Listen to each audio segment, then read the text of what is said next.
দেখছো পালাগালা আমার ফেলে রেখে পালাগালা উঠে রেখে দাও। চলো এখন ইট তো সময় কটা বাজে এখন? এখন 6টা পার হয়ে গেছে, এখন ইট তুলবো? তোমাকে ইট তুলতে বললাম?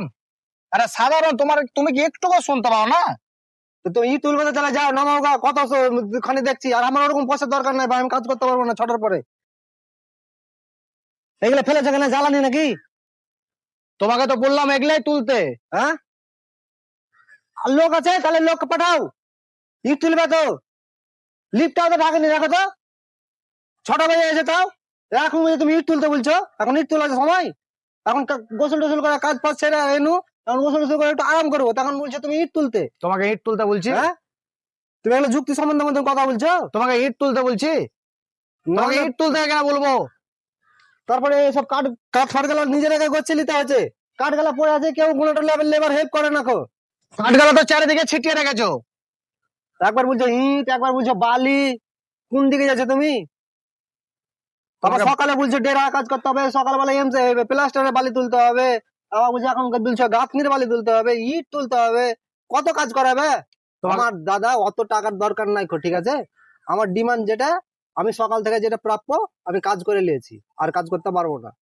তোমাকে কাজ করতে বলছি রে ভাই, বলছি যে পালা গেলা ছিটিয়ে ফেলে রেখেছো, পালা গেলা গোচ্ছে নিলা। আজকে ঠিক আছে গোছাতে হবে না, কালকে ফাঁকা মতন একটা লেবারকে দিয়ে যত পালাকা গুলো তো সব পড়ে আছে সাইডে, যত পালাকা পড়ে আছে সব পালাকা যেন উঠে যায় একদম চিকন।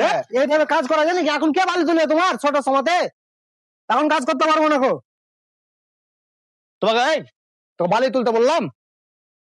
হ্যাঁ, এখন বালি তুলতে পারবো না, কে তুলে বলো গা? বালি তুলতে বলছি? তোকে তো বললাম পালা গেলা উঠে নিলি, কালকে একটা লেবারকে দিয়ে যত পালাকা গেলা পড়ে আছে সব পালাকা ওই সাইডে পালাকা পড়ে আছে। কেন কালকে যেটা ডাইনিং ভাড়াটা তো ভিজিয়ে এলো, আমি যখন বলছে ভিজাতে, দেখছো কেন ওই জায়গাতে পাইপে নামিয়ে দিল, যে ভিজা হয়ে গেছে পাইপে নাম ফেলে দে।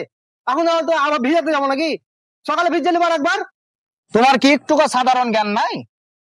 চুল কাটবো, বড় হয়ে গেছে। তোমার নাইলে ছোট চুল, আমার চুল একটু বড় হয়ে গেছে, কাটবো। এই তার কয়টা দিন আছে, একবারই চুল কেটে নিবো, বাড়ি যাবো। তোকে চুল কাটার কথা বলছি, তুই তো আমার মেজাজকে এমনি গরম করে দিবি রে। কে কে মারবে চুল বড় থাকলে? চেন্নাই ফ্যামিলি কত লোক চুল বড় বড় করে ঘুরে বেড়ায়, আর আমাদের সামান্য একটু চুল বড় হয়েছে বলে কেন মদন অন্যর মারবে বলে? তোকে মারার কথা বলেছি, তোর সঙ্গে বকা মানে আমার কি আর বলে? এখানকার সেলুনের ভিজিট জানো তুমি? চুল দাড়ি 150 টাকা নিয়ে নেবে, আর যেখানে 50 টাকা কাজ হয়ে যাবে। আজকে মনে হয় কোনো পাপ করেছিল, সেগুলো তোর সঙ্গে আমি 4 তলা থেকে নিচে নামে এলাম, আর তোকে বললাম পালা গালা উঠেলে। যা হোক এরকমই মনে হয় কোনো পাপ করেছিল, সেগুলো তোর পাল্লাতে পড়ে গেছি আজকে। এত সকাল থেকে খাটছি, এই 6টার সময় কাজ ছাড়নু, একবার বলছে ইট ভাই, তুলতে, ঠিক আছে বালি ঠিক আছে তুলতে। ঠিক আছে, মনে হয় তাহলে আমার ভুল হয়ে গেছে, তুমি যাও একা যাও। কথাবার্তা শুনে তো মনে হচ্ছে এইভাবে ষাট পাট